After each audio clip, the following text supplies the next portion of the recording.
अपना परिचय बता दीजिए। मैं मौलाना शफकत तकी यहीं बड़ा गांव का रहने वाला हूं और शिया नेता के रूप में पहचाना जाता हूं। क्या है पूरा मामला? मामला ये है कि पिछले 6-7 वर्षों से हमारे यहाँ 72 ताबूत का कार्यक्रम होता था और जुलूस उठता था मदरसे हुसैनिया से सदर इमामबाड़े पे आके तमाम होता था। लेकिन पिछले वर्ष इंस्पेक्टर तिवारी साहब थे, उन्होंने थाने का रजिस्टर खंगाला तो कहा कि आपका जुलूस दर्ज नहीं है, इसलिए हम इसको परंपरागत नहीं मानते, लिहाजा हम ये कार्यक्रम नहीं होने देंगे।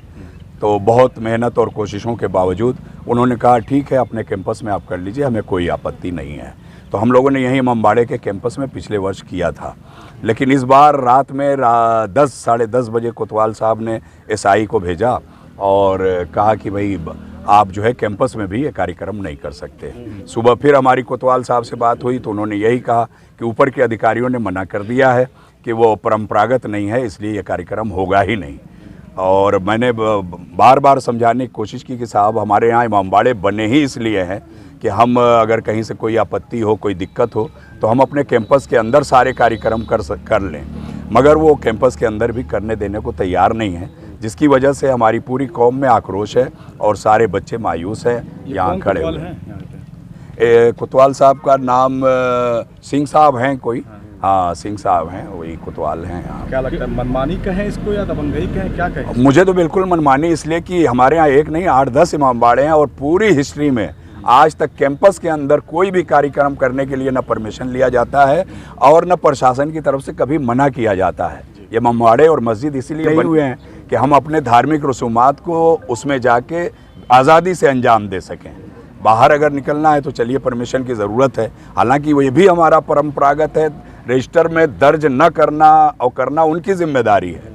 जब उनकी ड्यूटी लगी है पिछले 5 वर्षों में तो उन्हें दर्ज करना चाहिए था, लेकिन फिर भी पिछले साल दबाव बना के कैंपस में कराया और इस बार दबाव बना के कैंपस में भी न होने देना ये प्रशासन की मंशा पर सवाल खड़ा करता है कि आखिर क्यों एक कौम को इस तरह से दबाया जा रहा है। कई सालों से आप लोग मना रहे हैं, सिर्फ 2 साल से दबाव पड़ा, क्या वजह है इसमें? तो यही वजह हमें अभी नहीं समझ में आ रही कि आखिर प्रशासन क्या चाह रहा है और क्यों मना कर रहा है, वो भी कैंपस के अंदर क्यों मना कर रहा है। कैंपस हमारा अपना है, निजी है और हम लोग इसीलिए बनाए हुए हैं इसको कि सारे कार्यक्रम हम आज़ादी से कर सकें।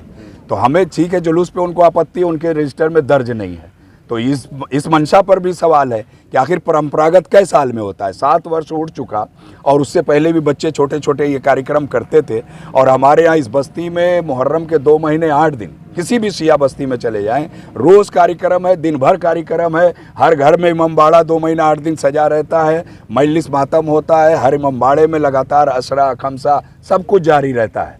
कहीं रोक टोक नहीं है पूरे हिंदुस्तान में। आप लखनऊ चले जाइए, इमामबाड़ों के अंदर बड़े से बड़े कार्यक्रम होते हैं कोई, लेकिन यहाँ क्यों कैंपस के अंदर रोका जा रहा है हमें समझ में नहीं आ रहा है। आगे क्या कार्रवाई? सरकार का दबाव है क्या प्रशासन पर? मुझे बिल्कुल तरह, या तो प्रशासन दबाव में है, इसलिए कोतवाल साहब ने कहा हमारे हाथ पैर बंधे हैं, ऊपर से हमें आदेश है, हमारी नौकरी का सवाल है, तो हमें लग रहा है कि बिल्कुल प्रशासन की मंशा ये है कि इन्हें रोका जाए। तो घर के अंदर भी अगर कुछ करना हो तो उनकी परमिशन लेके करें? हाँ, अब ऐसा ही लग रहा है कि हमें अपने घर में भी कार्यक्रम करना है, इमामबाड़े में करना है तो हम उनसे परमिशन, हमें मुर्दा दफन करना है कब्रिस्तान में तो हम परमिशन लेने जाएं कि हमारे यहाँ मैयत हो गई, हम अपने कब्रिस्तान में मुर्दा दफन करें। ये सारे कार्यक्रम हमारे यहाँ होते हैं, सुबह शाम यहाँ भीड़ लगती है, ज़ियारत, हिंदू मुसलमान सब आते हैं यहाँ, तो किस किस चीज़ का हम परमिशन लेंगे? कितने वर्ष पुराना है ये? इसकी कोई गिनती नहीं है, सैकड़ों साल, कई सौ साल पुराना हिस्ट्री इसकी। जो रोज़ा बना हुआ है कोई हिस्ट्री निकाल ही नहीं पा रहा है कि 700 बरस पुराना है कि 600 बरस पुराना है। भी आ गया है,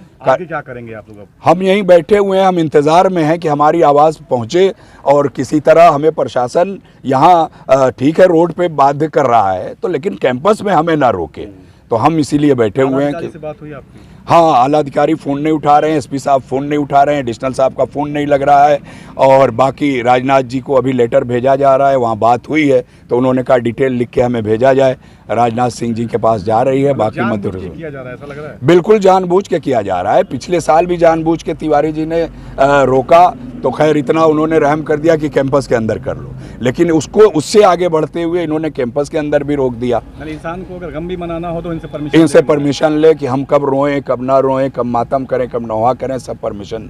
भाई जुलूस होता, सड़क पे जाना होता तो ठीक है, आपने नहीं दिया परमिशन, हम मान गए कि आप सड़क पे हमें नहीं निकलने देंगे, लेकिन कैंपस के अंदर क्यों मना कर रहे हैं, ये हम मीडिया के ज़रिए आप लोगों के माध्यम से अपनी आवाज़ को पहुंचाना चाह रहे हैं। इसलिए कि हो सकता है कि अधिकारीगण हमारे फ़ोन को ना उठाएं, तो कम से कम आप लोग हमारी आवाज़ को पहुंचा देंगे। आपको लगता है कि हिंदू मुस्लिम सभी सौहार्द के साथ मनाते रहे हैं यहाँ, क्या लगता है आपको? यहाँ पूरी तरह से हिंदू मुसलमान आज 10वीं मुहर्रम को आ जाएंगे तो कोई ताज़िया, 50 सैकड़ों ताज़िए होते हैं, कोई ताज़िया बचेगा नहीं जहाँ हिंदू माएँ बहनें अपने छोटे छोटे बच्चों को लेकर मन्नत मानने ना आती हों। ये रास्ता गुजर रहा है, ट्रक वालों को छोड़ दीजिए, लोकल हमारी माएँ हिंदू बहनें आती हैं, सीधे इमामबाड़े में जाती हैं बिला रोक टोक, अपना समझ के जाती हैं। ये नहीं कि शिया है तो उससे पूछें कि हम जा सकते, बिल्कुल अपना समझ के जाती हैं, पाँव लगती हैं वहाँ रोज़े पर और मन्नतें मानती हैं। सारे कार्यक्रम यहाँ चलते रहते हैं और आज मेन कार्यक्रम से रोका जाए। गंगा जमुनी तहजीब को ये रोकने की कोशिश की जा रही है कि सौहार्द को बिगाड़ा जाए। सैकड़ों लोग बाहर से आएंगे, हिंदू मुसलमान देखने के लिए आते और प्रोग्राम में शरीक होते, लेकिन वो पूरी तरह से प्रशासन की मंशा जो भी हो, लेकिन मुझे नहीं लग रहा है कि सरकार का रवैया अच्छा नहीं।